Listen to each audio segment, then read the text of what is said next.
Every strand on your head records a line from your inner life. Straight, coiled, silvering, or gone, hair is sensitive tissue that tracks stress, emotion, and even the pace of personal growth. Historians know this. Pharaohs wore heavy wigs to declare divine stamina. Spartan boys grew locks until the day they entered battle, then cut them to mark the death of childhood. Those choices weren't fashion twists. They were public statements about force, status, renewal. Modern research shows the body kept the habit. Cortisol embeds in the shaft, giving lab techs a month-by-month stress diary. Melanin fades when chronic pressure depletes certain antioxidants. Follicles shrink under prolonged adrenaline, loosening their grip on each fiber until a shower drain delivers the verdict. Hair literally prints your chemistry, but chemistry answers only half the story. Spiritual traditions add the reason the print matters. Indigenous nations treat uncut hair as an aerial that links spinal energy to sky energy. Sikh practice keeps a covered knot at the crown because the top center of the skull lines up with the so-called thousand-petaled point, an anatomical label for electrical fields that spike under deep meditation. Buddhist monks shave for the opposite lesson: no attachment to identity. Same material, opposite rule. Context decides whether length strengthens focus or feeds vanity. Your daily routine carries the same signal logic. When a tight deadline pushes you to chop everything short, notice the relief. Less weight, faster washing, new face in the reflection. That relief isn't cosmetic alone. The nervous system registers a smaller to-do list each morning, frees bandwidth, and the mind tastes open ground. Weeks later you may catch yourself speaking faster, making cleaner decisions. The cut announced a lighter operating system, and the body obeyed. Color changes broadcast differently. A sudden switch to vivid copper or teal often arrives after a phase of invisibility, parenthood, corporate uniformity, a relationship that muted personal veto power. Dye turns into a beacon that says, "I'm back in charge, pay attention." Within days conversations shift. Some contacts lean in, others step back.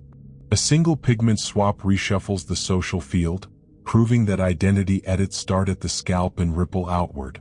Texture contains its own code. Naturally straight strands lie in parallel. They shed water quickly and rarely tangle. People who leave straight hair untouched often favor predictable schedules and minimal fuss. Add heat waves or chemical curls and you invite controlled chaos, a safe rehearsal for larger experiments. Curly and coily patterns resist symmetry. They demand specialized care, regular moisture, patience. Owners who embrace the spiral practice flexibility and improvisation by default. Societies that once pressed coils into submission now watch a counter-movement. Natural crowns worn high as billboards of self-determination. Each wash day becomes quiet protest against homogeny. Frizz operates like an alert light on a dashboard.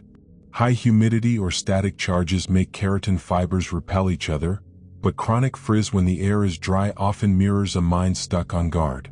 You can mask it with serum, yet the root signal stays until rest routines, breath depth, and caffeine load return to the green zone. Anyone who's fought frizz through 3 products and still felt scattered gets the memo. Calm first, cosmetics after. Thinning tells another story. Whether driven by genetics, hormones, or tension, progressive loss removes the option of hiding behind style. Many people meet that mirror with defiance, buzzing the remainder, polishing the scalp, redirecting vanity toward sharper clothes or leaner muscle tone. The stripping becomes permission to quit people-pleasing. Others stall, clinging to each fiber, mirroring a wider struggle to release expired roles. Notice which response rises. It reveals how you'll treat any kind of ending. Premature gray often lands during seasons of chronic caretaking. The body diverts resources to survive long duty cycles, pigment production pauses, and silver lines appear before birthdays catch up. Dye can cloak the signal, yet the wiser move might be to audit commitments and hand back tasks that were never yours. Each reclaimed hour lets melanocytes revive, and even if pigment never returns, boundaries will. Salon visits carry invisible rituals. You sit, someone steps into your personal field, touches the crown region where sensorimotor rhythms peak, and spends an hour reshaping the antenna that broadcasts your self-image. The conversation that spills in the chair isn't idle.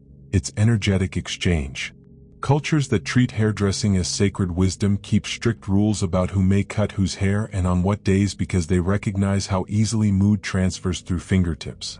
At home, simple contact works too. Running a comb slowly from root to tip can ground scattered thought faster than a breathing app. Twisting locks while problem-solving signals the brain to shift gears. Releasing the twist marks a conclusion.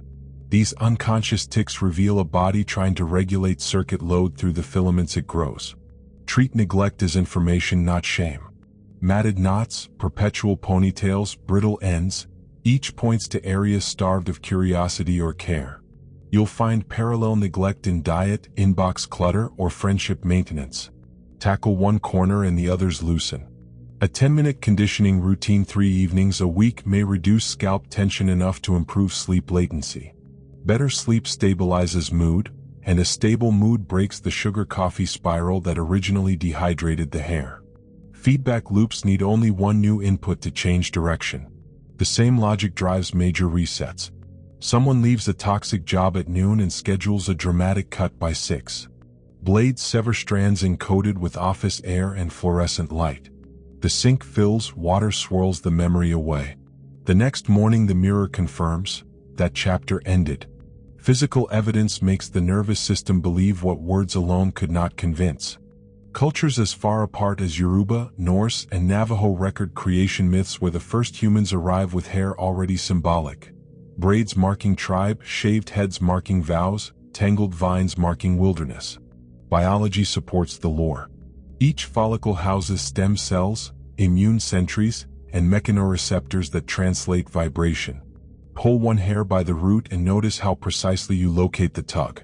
Multiply that sensitivity across 80,000 follicles.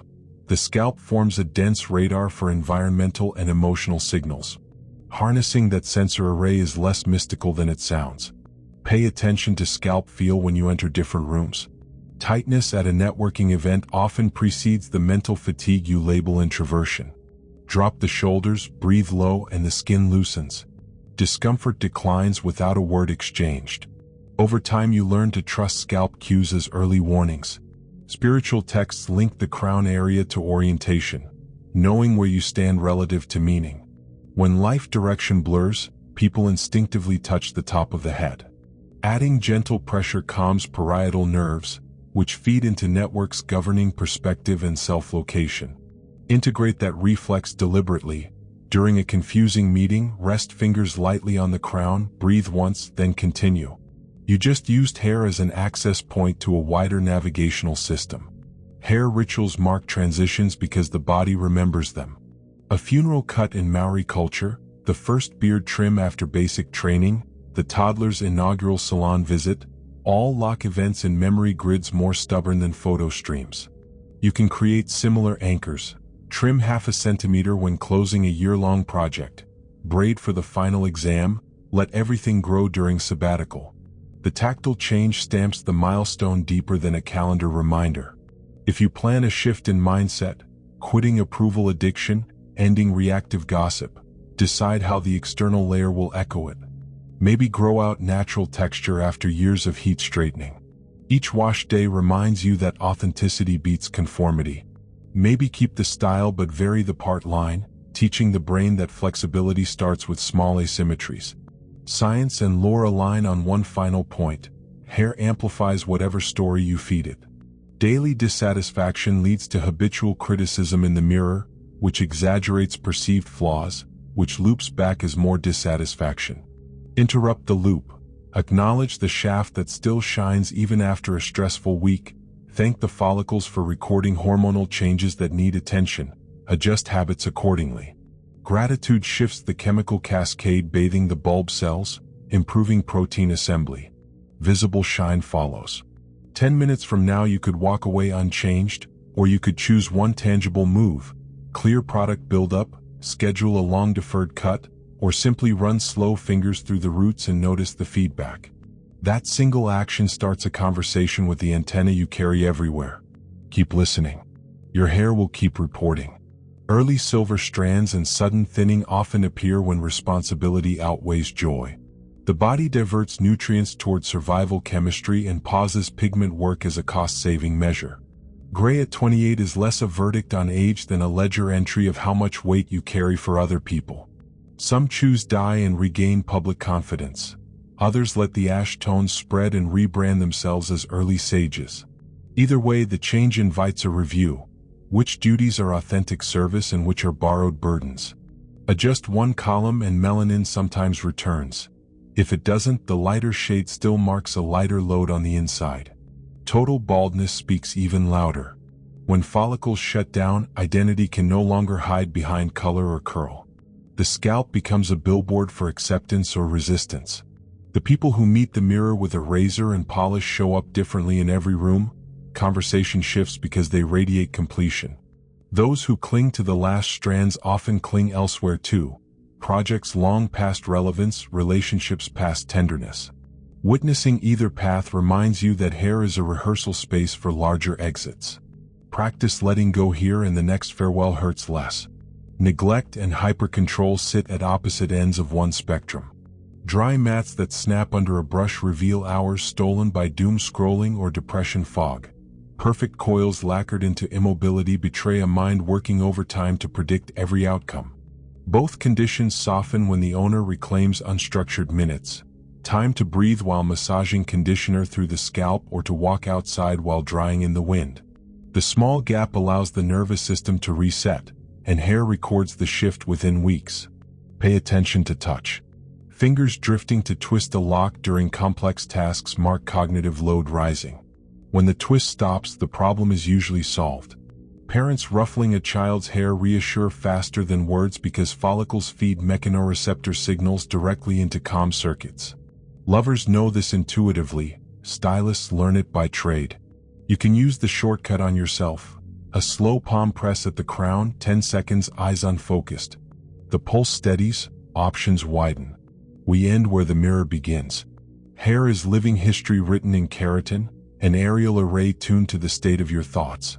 Ignore it and the report turns into static, breakage, dullness, loss. Listen and it offers real-time data, sometimes a month before blood panels flag trouble. Adjust diet, sleep, boundaries, the feedback grows brighter. In a decade you may look back at photos and match each phase of growth, color, or absence to the chapters you closed and the ones you dared to open. Let that knowledge shape the next choice you make with scissors, dye, or stillness. The antenna is already transmitting. Now you know how to read it.